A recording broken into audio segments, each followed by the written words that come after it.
हाँ भाई जहरीलो, अपना टॉपिक है बार बॉडी या अपन इसको बोल सकते हैं cytological basis of sex identification.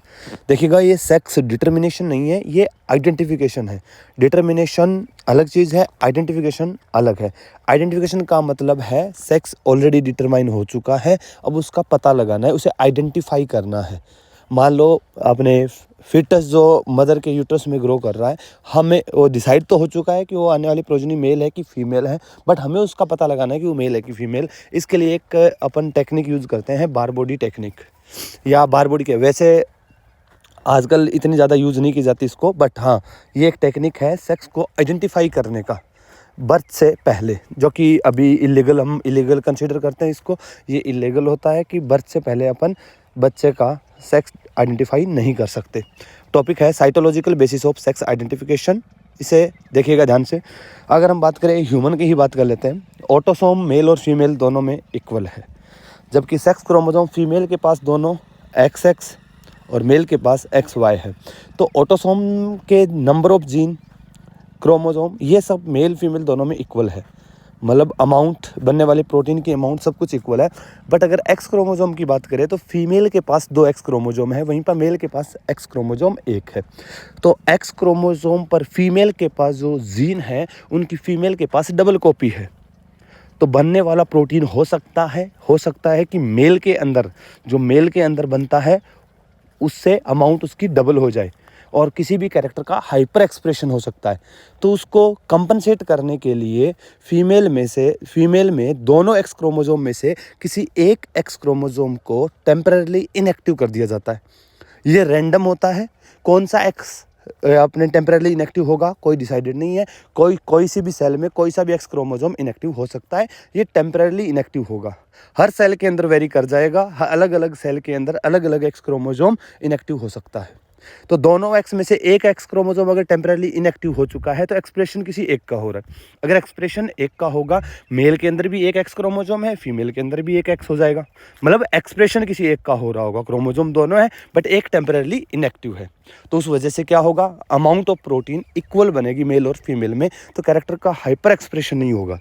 तो इसको बोलते हैं डोजेज कंपनसेशन, मतलब डोज कंपनसेट कर दी है, X और X दोनों इक्वल रखी है। अब बच्चों दिमाग में था सर वाई, बेटे वाई क्रोमोसोम वो है जो मेल को मेल बनाता है, तो उसके ऊपर तो केवल मेलनेस के ही जो जीन है और बहुत कम जीन है उसके ऊपर, तो वो तो मेल होने के लिए ज़रूरी है। बट X तो दोनों में कॉमन है, दोनों के पास होगा, और किसी एक में हाइपर एक्सप्रेशन हो जाएगा तो फीमेल के अंदर कैरेक्टर बहुत ज़्यादा एक्सप्रेस होंगे, इसलिए किसी एक X क्रोमोसोम को टेम्पररीली इनएक्टिव कर दिया जाता है। इसलिए बोलते हैं इसको फैकल्टेटिव हेट्रोक्रोमेटिन। क्या बोलते हैं?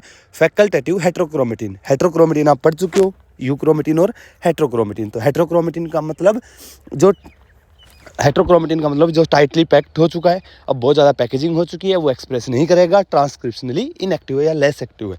लेकिन इस क्रोमोसोम की इनकी खास बात क्या है कि रिक्वायरमेंट पड़ने पर इनका एक्सप्रेशन किया जा सकता है। मान लो फीमेल के अंदर गैमीट बनाने वाली सेल है, तो उसमें दोनों X क्रोमोसोम है, उसमें से एक इनएक्टिव था, लेकिन जैसे ही वो गैमीट बनाएगी मदर सेल, तो उस समय दोनों X क्रोमोसोम एक सुपर कोइलिंग होने की वजह से इनएक्टिव हुआ था, जो रेड कलर के अंदर मैंने शो किया है, इसको वापस नॉर्मल किया जाएगा। नॉर्मल करने के बाद क्या होगा, गैमीट फॉर्मेशन करेगा और गैमीट में इंडिपेंडेंटली ये जाने वाले हैं।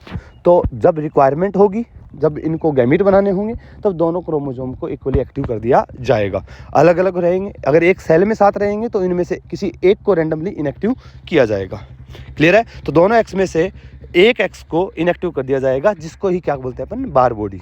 तो 2 X अगर होंगे तो एक इनएक्टिव होगा, तो वही क्या कहलाएगी, बार बॉडी। ध्यान रखिएगा बच्चों, पोलर बॉडी, बार बॉडी दोनों चीज़ अलग है। तो इस वीडियो में आपके लिए क्वेश्चन क्या है कि पोलर बॉडी क्या होती है।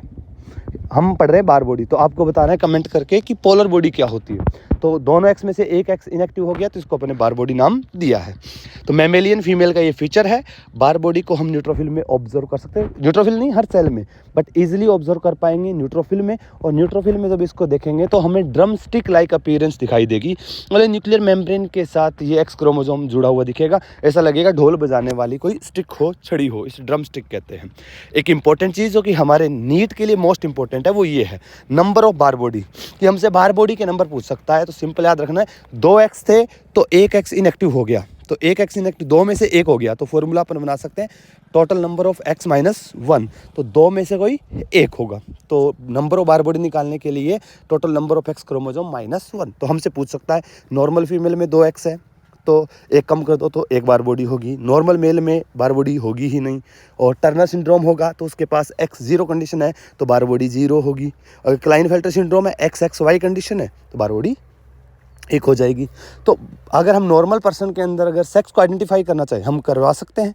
बोले तो एम्ब्रियोनिक स्टेज के अंदर अगर हम देखना चाहें, फिटल स्टेज के अंदर हम देखना चाहें, तो अगर हम एमनियोटिक फ्लूइड जिसको आप कहते हो उससे अगर पता लगाना चाहें, अगर बार बॉडी अपन को एक दिख रही है तो हम आइडिया लगा सकते हैं कि जो प्रोजनी है वो क्या होगी, फीमेल। अगर बार बॉडी 0 है तो हम आइडिया लगा सकते हैं कि प्रोजनी क्या होगी, मेल। Thank you.